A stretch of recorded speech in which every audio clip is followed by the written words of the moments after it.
All right. And Excellent. And John, you should have the ability to screen share now.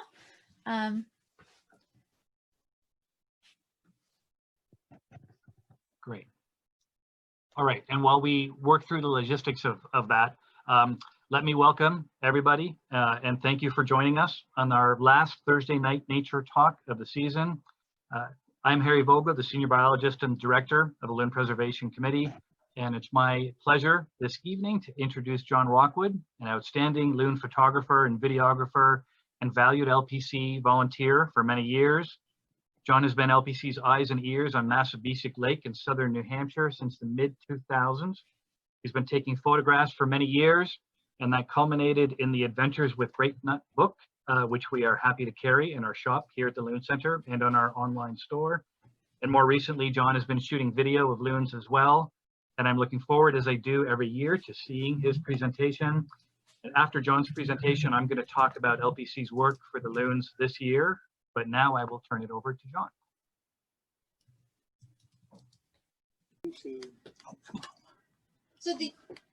All right, I'm going to start. I've lost my start button. Hang on.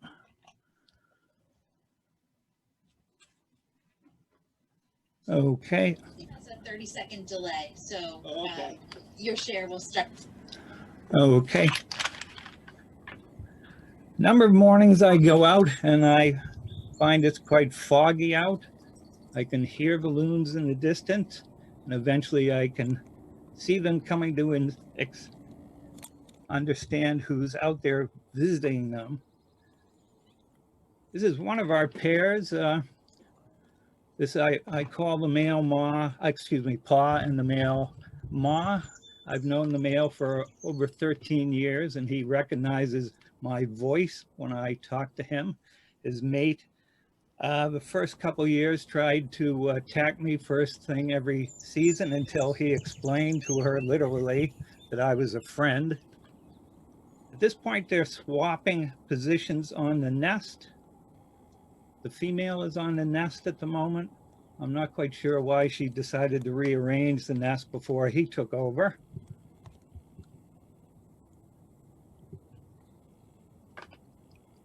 Again, as I say, she's moving sticks around. She's sitting on 2 eggs. Both the male and the female are banded. We always get that question, how do we know a male from a female? Well, I only know this pair because they're banded. Female is heading off the nest. The male goes up and he'll turn the 2 eggs to aerate them. Once she got off the nest, she came to visit me, and you'll see her swimming near my kayak underwater.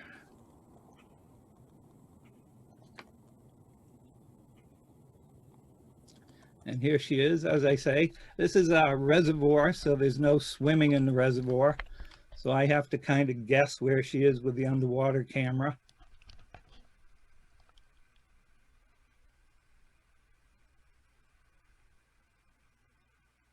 This is when she snuck up on me, and she was literally right behind the camera. She did this for about half an hour. Trouble is, most of the time the video didn't catch her. When I show the days 3 and 4, that's the age of the chicks. When she and the male were sitting on the nest, it was a Friday. I wasn't able to get back out on the lake till Tuesday, and the twins had already hatched.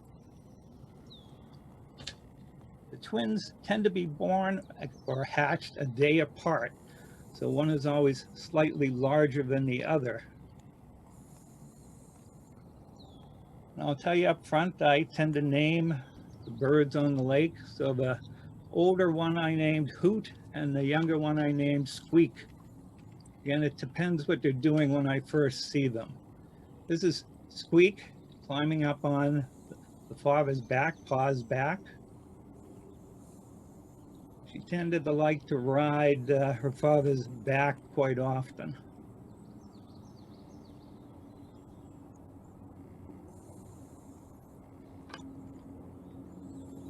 This was Lake Massabesic. Lake Massabesic is 2,500 acres. It's divided up. It's divided in two by a road. Goes right down the middle of it. This particular pair has been on this area of the lake for a couple of years. The male was actually Grapenut's father. I met him in 2007 when he was banded. I'd actually met him a year or two before that when he wasn't banded. He's looking for his mate. It's time to feed the little ones, and he doesn't usually like to do it alone. Again, the nice bright red eye. After the twins have eaten, they tend to climb up on one or the other parent's back for a nap. Now they're 4 and 5 days old. Again, they were both sleeping under the wings.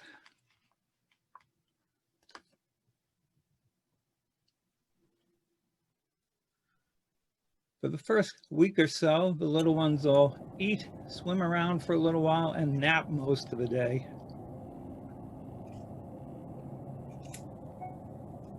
They'll sometimes take turns chasing each other around.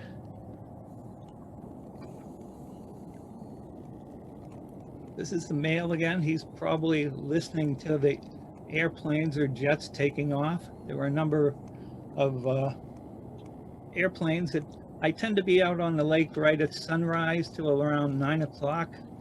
And if it's depending on where the wind is, the jets and airplanes take off on the east-west runway of Manchester Airport, and they go right over the lake. The jets used to freak out the loons. Now it's the airplanes, the prop planes that freak them out. Feeding time on the lake. This is the female feeding the little ones.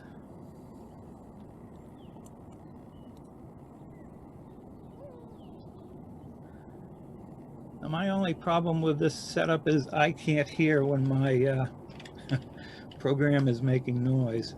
So sometimes they'll be calling and I won't see them calling.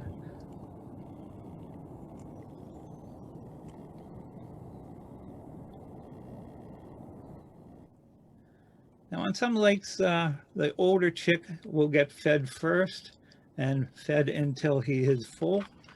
I've never seen that on Lake Massabesic. The parents have always fed one, then the other, one right after another, so they alternate between which chick is being fed.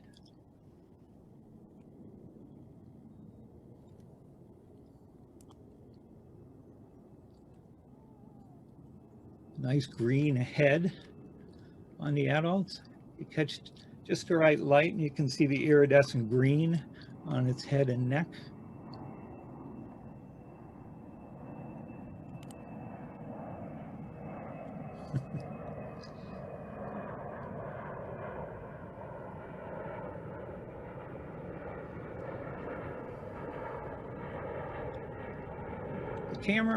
The video camera I'm using goes up to 90 times zoom. So a lot of times it looks like they're sitting within touching distance. They're really 30, 40, 50 feet or more away. Although sometimes they do come closer to me than I'm comfortable with.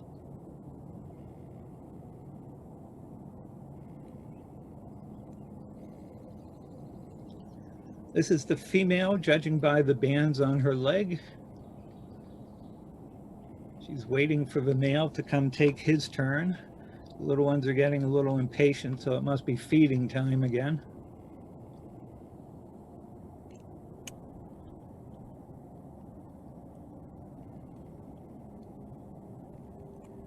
Again, they're still small enough to both fit on the parent's back.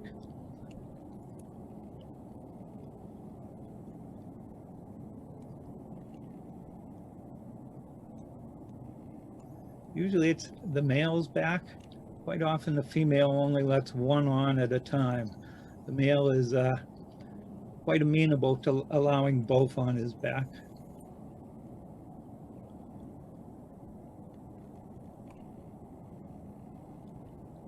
Still struggling, the little ones, to see who gets the best position on the back.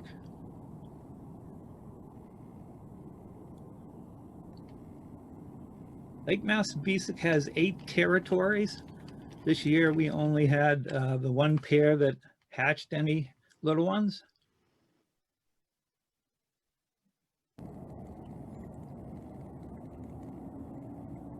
Little stretching by my friend Hoot. And there's Squeak hiding in the wings. Now they're 5 and 6 days old. Again, a little after the fog started burning off. The male is calling for the female. He's had his turn babysitting, plus it's feeding time.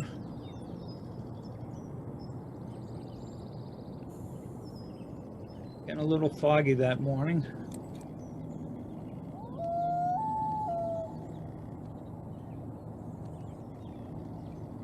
He keeps calling for the female. He's wailing. Eventually he will tremolo to really get her attention. Tremolo tends to be used as a warning call. He's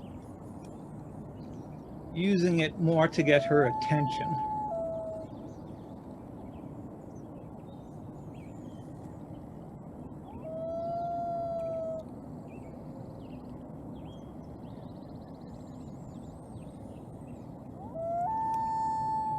She did show up about a minute or two later after he tremoloed for her. Oh, here he goes. There's his tremolo.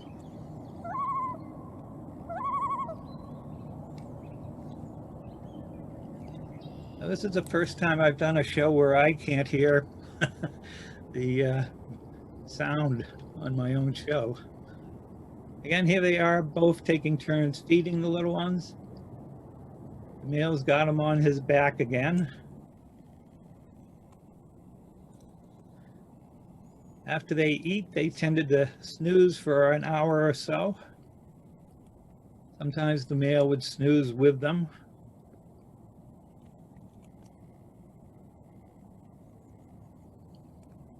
A nice red eye.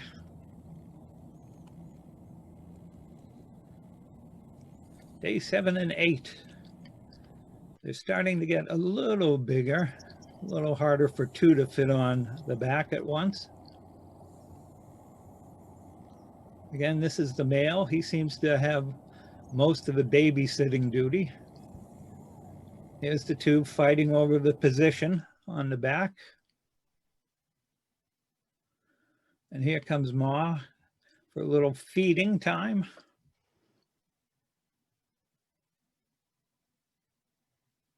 Hoot is getting off the father's back to be fed first.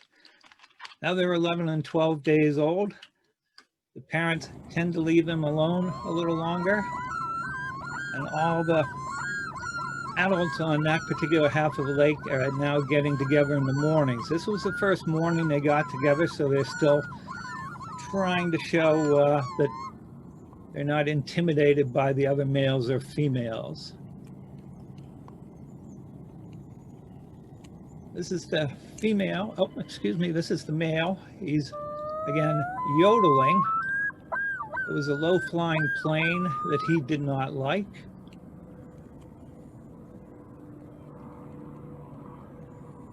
You'll notice he stretches his neck out when he yodels.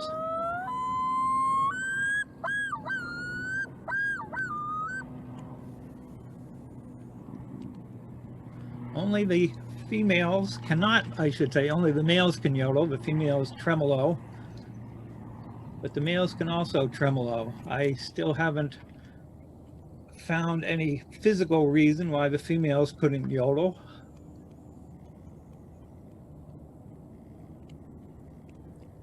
At this point, one only fits on the back comfortably. Again, this is the male hanging out with the little ones. Female was off visiting with the other adults of that side of the lake. Now they're 15 and 16 days old. As you can see, they've grown quite a bit. This particular day it started pouring, so that was the only shot I got of that day.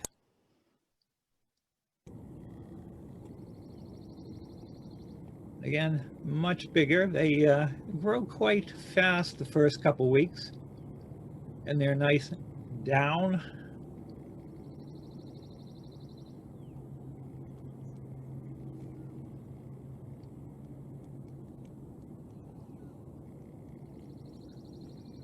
Lake Massabesic. Oh, here comes the male with a crayfish. A lot of times the chicks won't eat them the first time or two, so I'm assuming Hoot there had a crayfish before. And the two parents catching minnows as fast as they can to feed them. My friend Hoot there.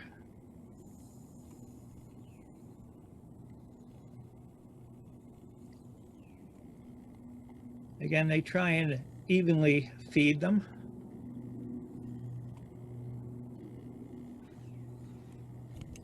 It always amazes me that they can still call with something in their mouth.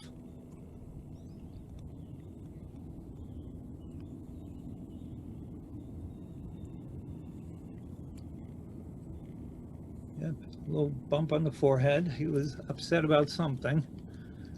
Again, the twins are pretty much the same size at this point. Day 19 and 20. This was actually the last day I saw these two. The parents took them into a restricted area on the lake, and I have not seen them since. I am still hoping that they are just hiding in the restricted half of the lake. So they're in about 500-600 acre area that is restricted to me, so they could hopefully still be there. They were quite healthy when I saw them. They're nice little brown eyes, which will turn red in about 2 years. And Lake Massabesic is Manchester's reservoir. A few extras. Most mornings now, the adults will come visit with each other. Once in a while, they'll include me in the visit. Sometimes there'll be a dozen of them. A few pairs will come over from the other half of the lake to see what's happening. This is a male. He's somehow, I don't know if he caught this bass himself or if he found it, but it took him a while. This went on for about 15 minutes. When I finally got close enough to take a picture of him, for some reason, oh,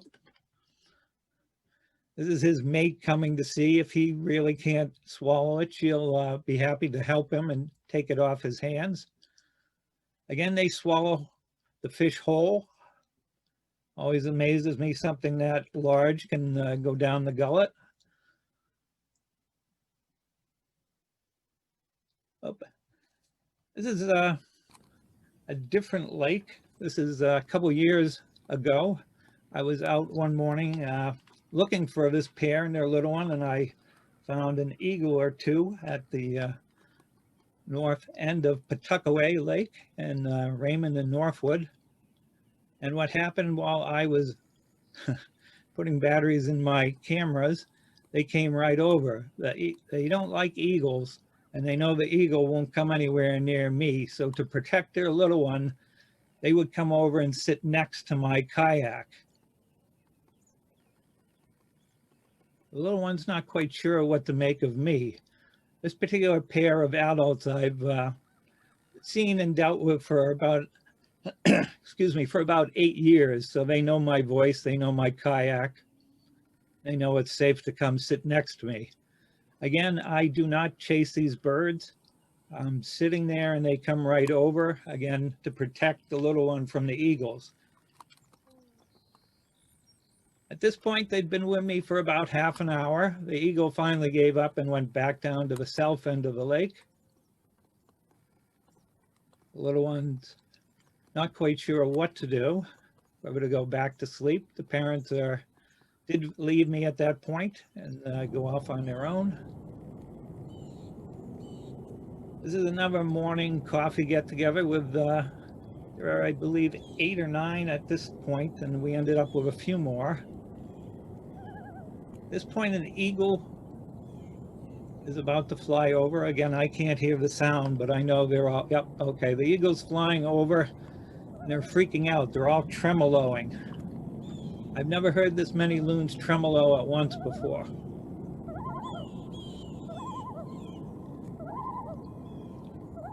Lake Massabesic has a pair of adults and at least 1 or 2 juvenile eagles that tend to be there in the mornings.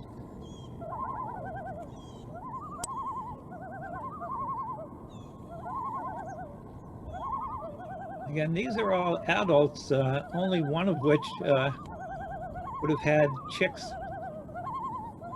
All these others had failed nests this year. But again, they're still letting any other loons in the area, and the chicks know that there's something to be worried about.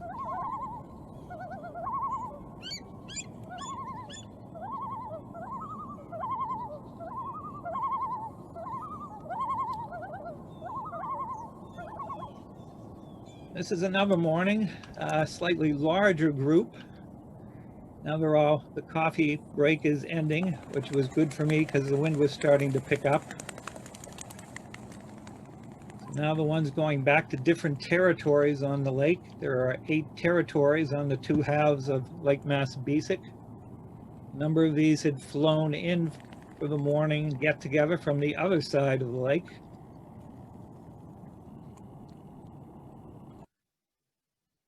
Weighing upwards of 16 pounds, these birds run almost 100 yards into the wind to get airborne. This is actually one that needs to stay in this area. This is where his territory is. Again, he runs, again, probably for the exercise, get a little flying muscle exercise. And this is the end of our show. This was a nice sunny day a couple years ago. And that's the end of our show. I will turn it back over somehow here. Oh, okay, stop the share. All right. Great. Thank you so much, John.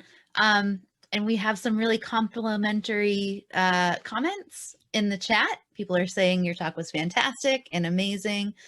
Great show, John. So thank you so much. It was very appreciated. We had originally planned a little bit of time for some questions here. And so if we have 1 or 2 questions for John before Harry gives his talk, we could take those now. But if we don't see any show up, then Harry, you could get ready to start your screen share. Good. I will do that, Caroline. I did have one question for John, and he may have covered it at the beginning, and I might have missed it, or the person who asked might have missed it. But it was the question of, how do you know that Squeak is female? Oh, I don't. She just, Okay. I just assumed from her actions. Usually it tended to be the female chick that was on the back more than the males in the past 20 years I've been watching the loons.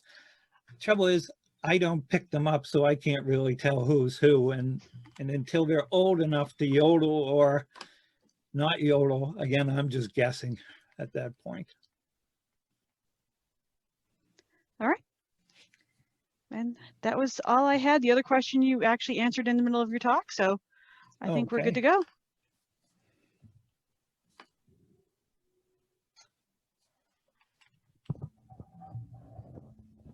Right. Good. So in that case, let me get started here. Are you guys seeing the State of the Loon title slide up on your screen? No. Not yet, Harry. We are not. yet. Okay. So that's interesting. Try this then.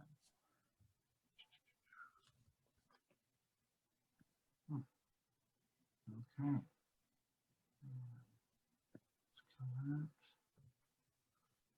Let's try this then.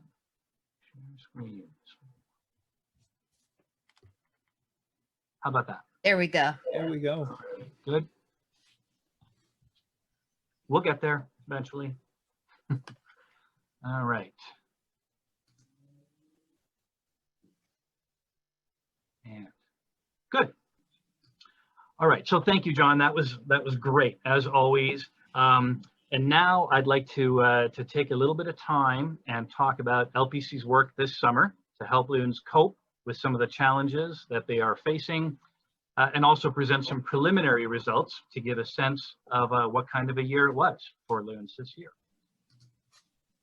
All right, so I'll start at the beginning. LPC was created in 1975 because people began to notice that loons were becoming less common on New Hampshire streams. And the thinking was that if human activities had contributed to those declines, and it seemed likely that they had, then human activities, if they were coordinated and thoughtful, could reverse those declines once again. And that's the hope and the philosophy on which the Loon Preservation Committee was created. So our mission is to restore and maintain a healthy population of loons throughout the state, to monitor the health and the productivity of loons and loon populations as indicators of environmental quality, the health of our lakes and ponds, and then to promote a greater understanding of loons in the larger natural world. So the Loon Center here in Moultonborough is our headquarters and visitor center, but LPC carries out programs of monitoring and research and management and education throughout the entire. And we're helped in those efforts by close to 1,000 volunteers throughout the state. Here are a number of those volunteers at a raft and sign building day in April of 2019. We had to cancel that volunteer work day in 2020. That's just one of the ways in which COVID-19 made our work a little bit harder this year. We also have a small but dedicated staff.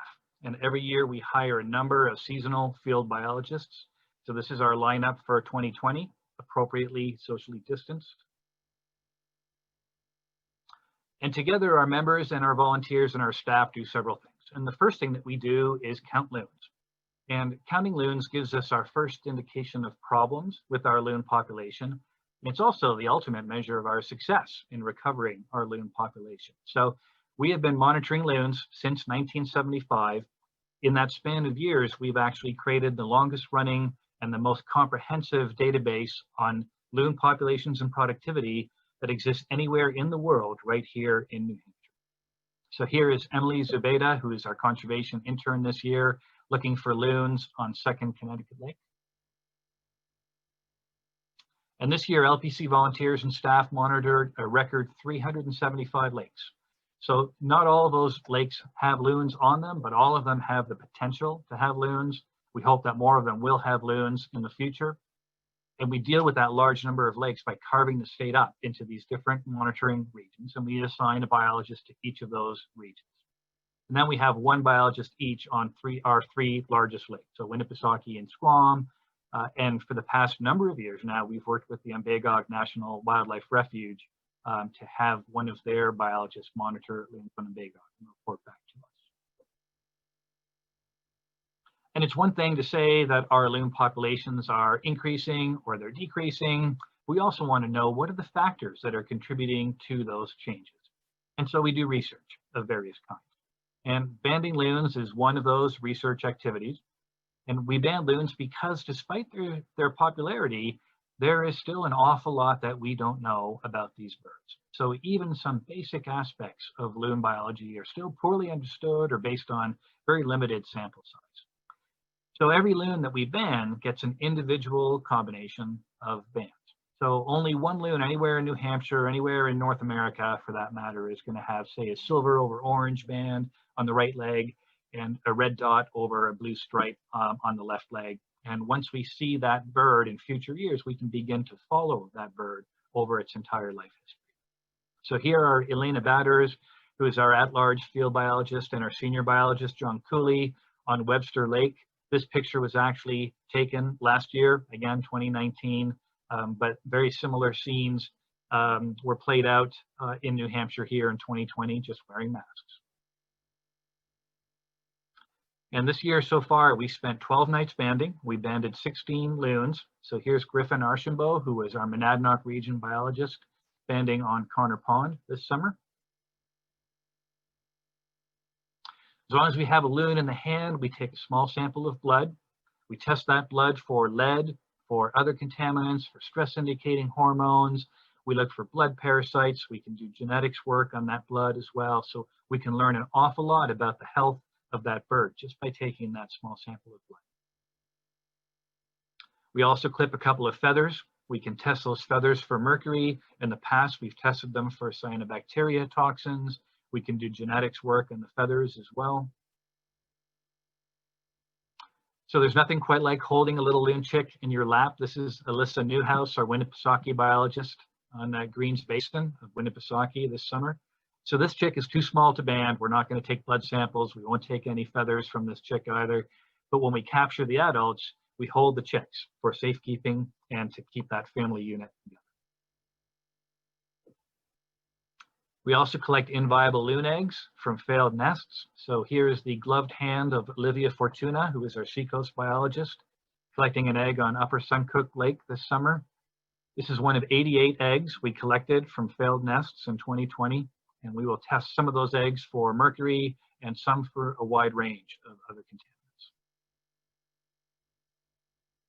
We also work to rescue loons in distress. So this is Elena, again, picking up an ailing loon on Long Pond this summer. Here's another view of this beautiful bird. Sadly, it had a lethal dose of lead and it did not survive. So as hard as we try, there are not always good outcomes for these birds. Sometimes there are happy outcomes though. So here are John and our Lakes Region biologist, James Longo, releasing a rescued loon at Shaw Pond in Freedom this summer. Turns out that loon was originally banded as an adult in 1998, so it's actually older than James is. Here are John and Allison Darby, a veterinarian from Caves, the Capital Area Veterinary Emergency and Specialty in Concord, releasing a loon on Merry Meeting Lake this summer. This is one of 9 rescued loons that we've been able to release back into the wild so far this year. So loons that are not so lucky have historically gone to Mark Pokris at Tufts University. One of the best ways of figuring out what's affecting loons at a population level is to see what's killing individual loons. And so we've been sending dead loons to Mark since the mid-1980s, and he has been telling us what they died of. This is, for instance, how we originally found out about the problem of lead sinkers and jigs in our loons. So Mark actually retired a few years ago, but not really. He's continued to help us. And one of the many ways he's helped has been by sending great veterinary students our way. So here is Emily, again, doing a necropsy this summer in our research lab downstairs at the Loon Center. So far this year, we've had 4 lead poisoning mortalities, which is 4 too many, but fewer than we have collected at this point on many other years. This is the 3rd year of our lead tackle buyback program to give out $10 vouchers to people who hand in their old lead tackle. Please visit loonsafe.org for details and a list of retailers participating in that program. So far we have collected over 15,000 pieces of lead tackle as part of the lead tackle buyback. Any one of those pieces of tackle would have killed a loon or other water bird had it been ingested. So here is Caroline Hughes, our volunteer and outreach biologist, logging in some of that tackle. We also work in other ways to minimize human impacts on loons. So we float nesting rafts to help loons that have been displaced from their traditional nesting areas because of shoreline development or recreational use of lakes. And these rafts, although they're anchored to the lake bottom, but they float. And so they go up and down as the water levels go down, and they help to minimize nest failures as a result of washouts and strandings as well. So here's LPC's chair, Kristen Vigor, floating a raft on Lake Sunapee. And here's Tiffany Grotti, our Squam Lakes biologist, floating a raft on Squam. This is one of 80 rafts that we floated this year, and almost 1 out of every 3 chicks hatched in the state came from a raft floated by LPC staff or volunteers. We also float signs and rope lines around nesting loons to give them a little bit of the space that they need to incubate those eggs and hatch those chicks successfully. This is Elena transporting one of our signs out to Spofford Lake this year. All told, we protected 111 nesting pairs with ropes and signs this year, and pairs protected with those measures were responsible for close to 1 out of every 2 chicks hatched throughout the state. So this is Griffin posting a sign on Spoonwood Lake. Once these chicks are hatched, we'll sometimes float caution loon chick signs to slow down boat traffic in brooding areas. This is another slide from 2019, but this is Henry Stevens on Wentworth Lake last year. And we also work with dam owners to try and maintain stable water levels during those critical loon nesting periods. So in the end, this year, close to 9 out of every 10 chicks hatched in the state benefited from some type of LPC's management activity. And we're confident that every loon benefited from our educational efforts. And those include educational signs like this one posted at access points of lakes. In a normal year, I'd be telling you about all the exhibits and the presentations and events given by LPC to date this year. This is not a normal year, of course, as shown by this message that James found at one of his lakes. So most of our talks, our summer gala, our Loon Festival, our golf tournament, all canceled this year. But we carried on and we changed our tactics to reach people in different ways. And so Caroline and one of our super volunteers, Bill Gassman, worked hard to totally redo and expand our website. We have more information now on loon natural history, including the calls of the loon and loon behavior. And we have more information about our work in support of loons. So please do check us out at loon.org. This was the 7th year for LPC's Loon Webcam. Once again, it proved popular with people and animals. Bill Gassman and Caroline and Chris Conrad and John all put in just a tremendous effort to broadcast and narrate 2 nesting pairs of loons to the world. Caroline continues to publish the LPC e-newsletter that now goes out to over 5,000 people.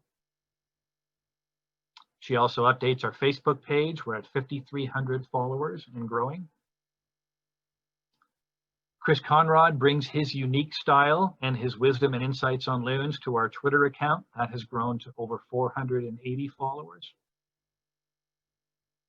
And our new Instagram account has 289 followers, and it's growing every day. And of course, our Thursday Night Nature Talk series has gone online. And so we've been working hard to get the word out in different ways this year.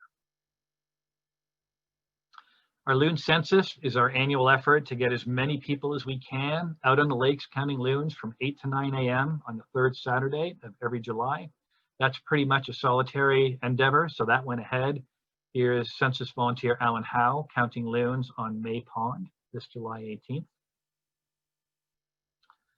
We had 501 people and at least one Labrador take part in that fine tradition, counted 568 loons, and those figures are rolled up into our season-long watchroom. So it was a busy and challenging summer, and like all nonprofits, we rely on our volunteers to help us in our work. So I want to thank all of our volunteers and supporters for your help this summer. We could not do this work without you.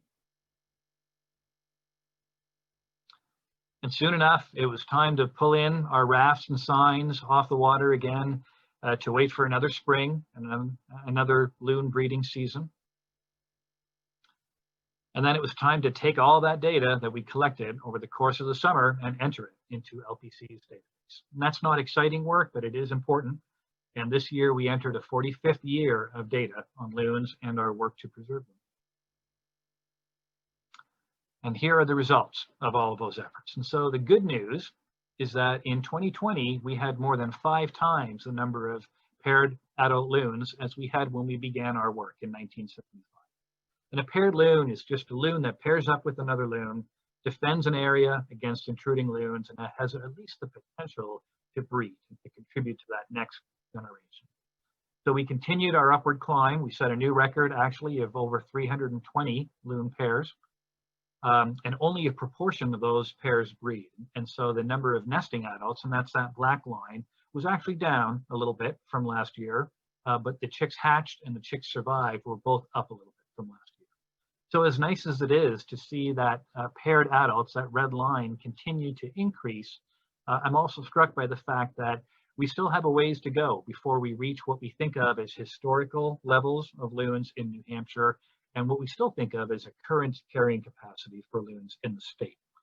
And so this graph is a success story, but it also shows that there's still lots of lakes in New Hampshire that don't have loons that we feel ought to have loons on. If we go a little deeper into the data, we get these relative breeding success parameters. And so the blue line on this graph is the proportion of territorial pairs that nested. This year, about 2/3 of pairs got down to the business of nesting, which is a little bit on the low side of average.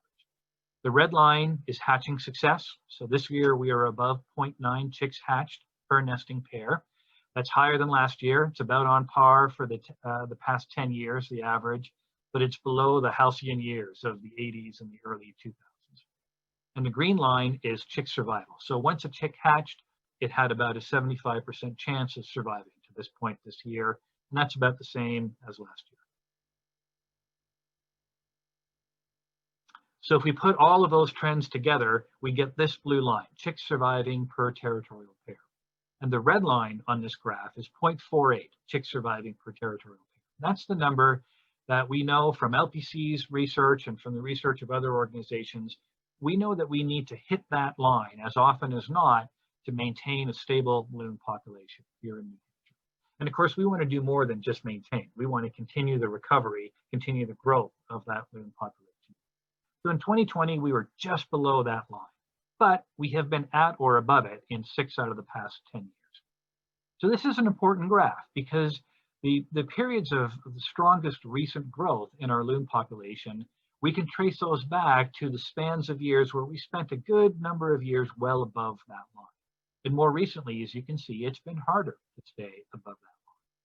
And so our concern as we look at this graph in the recent years is as we continue to lose adult loons to lead sinkers or lead-headed jigs or monofilament entanglement or collisions with boats and jet skis or just natural causes, where are the chicks going to be coming from to replace those loons that have died? So this year, 52% of our loon nests were successful. Some of those nests produced only 1 chick, and that's success light, but it's success, and we'll take it. Of the nests that failed, more than 1/3 of them have failed for unknown reasons. And unless we have eyes on that nest or a camera trained on that nest at the moment it fails, sometimes we simply don't know what caused that nest failure. But of the known causes, we humans play a role in most of them. And so human disturbance, this is obvious. This is people coming too close to a loon on the nest and flushing that loon off of the nest. When we do that, if it's a hot day, and we had a lot of hot days this summer, those eggs can actually cook on the nest. If it's a cold and rainy day, they can chill.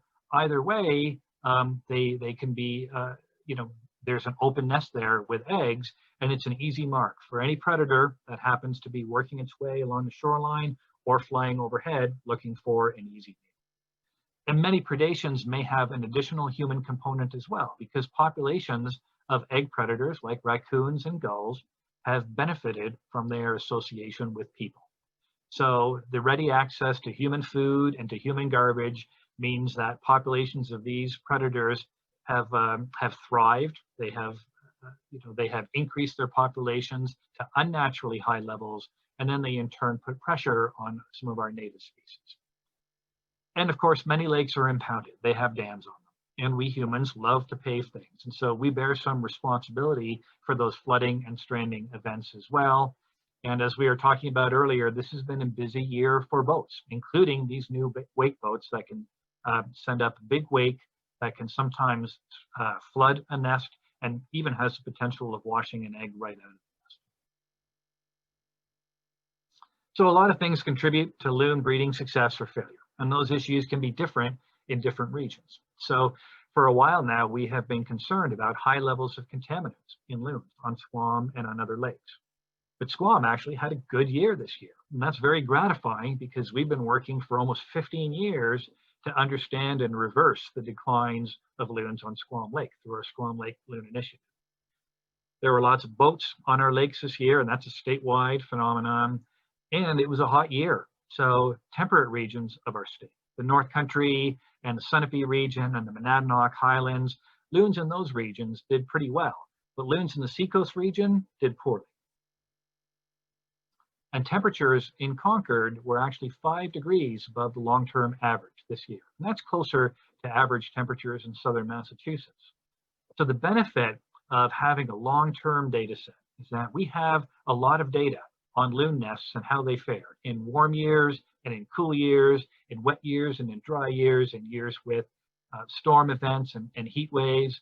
And so we know that when you get to temperatures typical of southern Massachusetts, loons don't fare well. And that should not come as a surprise to any of us. Loons are a northern species. They are close to the southern edge of their breeding range here in New Hampshire. So we're continuing to research climate impacts, including management options to help loons cope with these rising temperatures. And it's not just loons being challenged. So LPC is now being challenged too by its own success. Our Loon Center was built in 1993 for a staff of 4. Since the Loon Center was built, our loon population has tripled. So we now float 3 times as many loon nesting grounds every year. We give 4 times as many exhibits and presentations, at least in a normal year. We protect almost 5 times the number of nesting loons with ropes and signs. And we now have a year-round staff of 10, 9 of which are based out of the Loon Center. And that has led to scenes like this at the Loon Center, 2 and sometimes 3 staff crammed into small offices, and every available space filled with biological samples and field and office equipment and supplies. And so we are going to be expanding our Loon Center. This is the new addition to the center is circled in red. This is going to give us more office and lab and work and storage space. And we're also building a new building, the Kitty Wilson Field Operations Center, so named to honor an amazing volunteer who did so much for loons and loon preservation. That building is going to have space to build and maintain and store signs and rafts and rescue equipment, and also maintain and store boats. And it will have housing and facilities for field staff on the 2nd floor. And both the Loon Center and this Field Operations Center will have solar panels and energy-saving technologies to create an energy-neutral campus, because it's the right thing to do for an environmental nonprofit. So we've launched a campaign to fund those necessary improvements. It's called the Spreading Our Wings Capital Campaign. And the board and the staff and I invite you to support that important next step in LPC's evolution if you are able to. And you can learn more about it at loon.org. So to wrap up, for our volunteers and staff, it was a summer of good work to benefit our loons. We saw a lot of loons. We saw some other impressive lake wildlife. All of our staff worked hard in what was a challenging year, and it was important work. So here is Margaret Jensen on a long haul to get to an access point for one of her lakes in the North Country.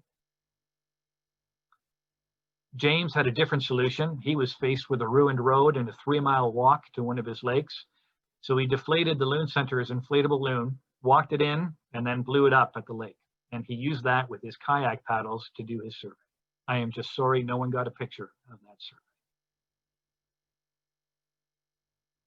And of course, there's still much work to be done. And LPC's work goes far beyond loons and far beyond New Hampshire. Loons are a sentinel of environmental quality. They're an indicator of the health of our aquatic ecosystems. They're scientifically important, and they have a wide public appeal. And that's why they have found themselves to be a focal point of many of these environmental issues. And that means that if we can save loons, then we can save a lot of other species that depend on the same clean water and quiet places. And I like to think that at the same time as we've been working to recover our loon population, we've also been working to encourage an environmental ethic. And ultimately, that's going to benefit not just loons, but also the wildlife and the people and the natural character of New Hampshire. And here, this is what it's all about. So this is the Martin Meadow Pond male loon. 6 years ago, we picked him up at death's door with lead poison. We were able to remove the lead sinker that was days away from killing him. And he's one of the few that we have ever been able to save from lead toxicosis. And here's a picture of him happily swimming off this summer with his brand new chick. That's one of 8 loon chicks he's raised in the 6 years since he was rescued. And may the future be bright for that chick and all of the others born on our lakes this year. That's the end of my presentation. I would love to answer any questions about loons or LPC's work in support of loons. Great. So Harry, I do have, sounds like there's a little bit of an echo. Okay. There's one question in the chat about the capital campaign. Are you okay to answer questions about that at this time? Sure, absolutely. Great. So the question is, what is the dollar goal for the capital campaign and what is the current status? Yeah, so the dollar goal for the campaign is $2 million. And I'm happy to say that we are actually past $1.75 million as a result of just a tremendous amount of support in the kind of quiet phase of this capital campaign. So as we have reached out to folks, we have all at LPC been just overwhelmed by the generosity and the level of commitment to LPC and its mission that we have encountered. And having said that, we have more than $230,000 yet to raise to reach our goal and to allow us to finish these buildings in style. So we are looking for the help of our volunteers and supporters and friends of Loons if they are able to. Great. So I think our plan was to alternate questions between ones that came in from Zoom and ones that came in from YouTube. So it doesn't look like we have more questions in Zoom, so I encourage people to ask if they have them. But for now, I'll turn it over to Kelly. And so far, the one question I have coming in from YouTube, I think was actually probably meant for John. And it was a question about handling cameras on a kayak. Give me one second to Though unmute Harry John. might be able to talk about that too, because I know he's usually got his camera in a canoe. So yes, but I dabble in photography, but I'm going to leave this one to the professional. I would hand this one off to John Rockwood. Yes, I shoot from my kayak. These days I use a little 12-foot Pungo kayak, all handheld. The video, I use a, oh, I can show you. I use a tiny little tripod that I hold so it's at least semi-steady. I tried using a real tripod in the kayak, only it bounces all over. So that lasted about a day. And the rest of the camera I use is a Canon 7D Mark II, and I use a 1x400 millimeter lens on it with a 1.4 extension. So it equals out to what would be an 860 millimeter lens on it. So it's quite large, but still power-wise, but it's only about probably 12 inches long. So it's easy to store in the kayak and easy to take pictures with. And again, as I say, most of the loons I'm taking pictures of know me, and I, good, bad, or otherwise, I talk to them. They know my voice when I swap kayaks. So they come fairly close, sometimes closer than I'd rather have them come.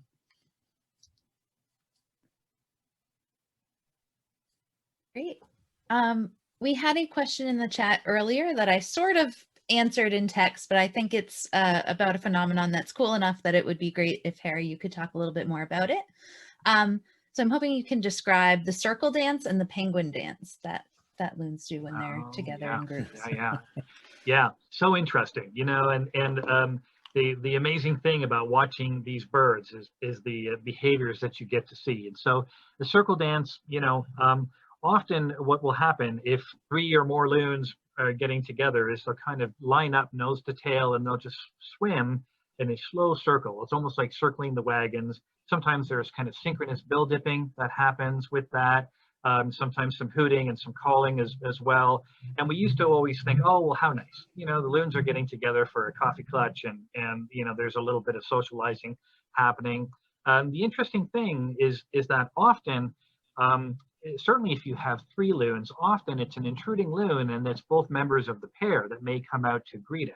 And if that intruding loon is a female, she is sizing up the female of that pair. If it's a male, then he is sizing up his counterpart, that, you know, the male of the pair.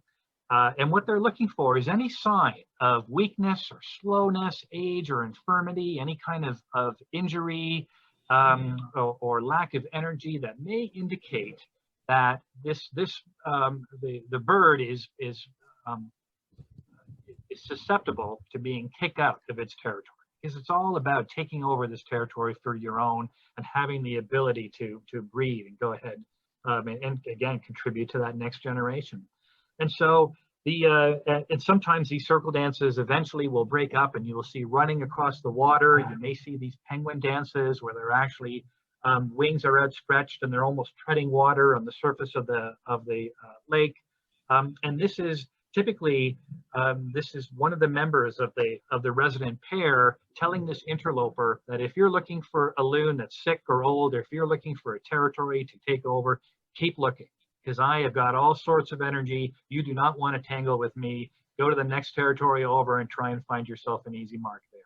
And so a lot of these types of displays are really just jockeying, you know, for territory, and either taking over territory or defending your territory from these other loons, in order to make sure that you are the one who has this choice territory, and you are the one who's going to have the potential to breed.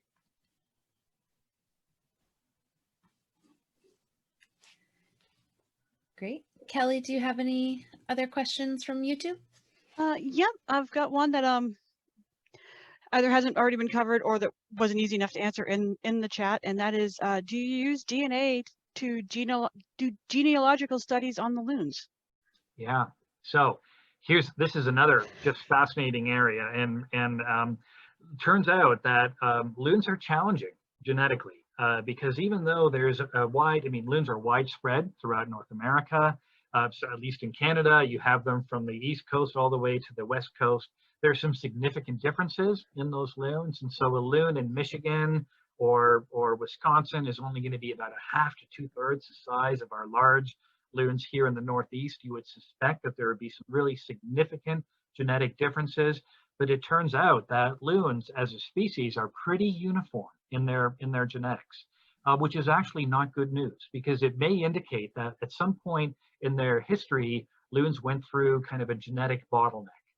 And so now that loons have expanded again, but essentially what you have is a population that's very similar genetically. And the danger of that is that one virus, you know, or one kind of pathogen could come through and wipe out, you know, if not the entire species, in a large proportion of those species. So that represents a little bit of a vulnerability for loons.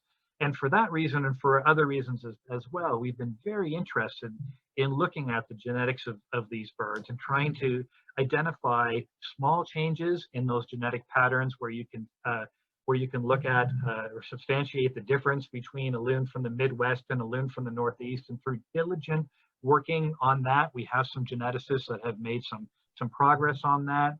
The other issue, of course, is that, for instance, if you have an oil spill out in the ocean, if you could genotype these loons and figure out where their point of origin was, it could help to direct funds for restitution, to compensate society for the loss of those loons. And so far, again, limited success, and loons are a challenging species to work on genetically, but we are making good progress there as well. And I think that over the next 5 or 10 years, hopefully we'll make some good strides there that will allow us to more accurately pinpoint, you know, the genetic makeup of these different populations, and allow us to get a better handle as well about just how much risk these loon populations are at from their kind of limited genetic diversity.